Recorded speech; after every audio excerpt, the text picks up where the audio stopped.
Nah, kita ini kan sudah Kabupaten Nias. Tidak mungkin dong kita selalu berkantor di kabupaten atau di kota yang lain. Nah, karena kita Kabupaten Nias, maka kita harus berkantor di wilayah Kabupaten Nias, itu yang penting.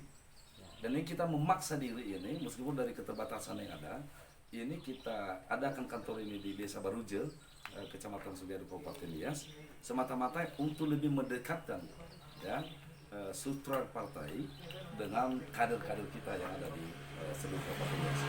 Jadi kalau kita pengurus di Kabupaten Nias, lalu kita berkantor di Gunung Sitoli, itu saya pikir hal yang tidak baik, hal yang tidak baik. Nah, maka untuk itu juga ya kita sudah memulai pindah dan berkantor di ibu kota Kabupaten Nias.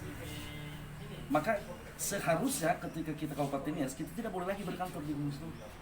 Termasuk beberapa dinas instansi kita masih di Gunung Sitoli.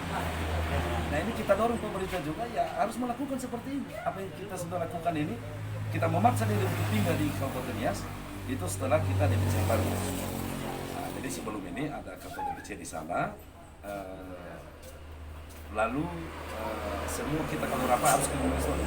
Nah, sekarang seluruh kader kalau mau ke kantor partai ya sudah ada di Gide, sudah ada di Kecamatan Sugiharto. Seperti itu. Baik, terima kasih. Baik, terima kasih.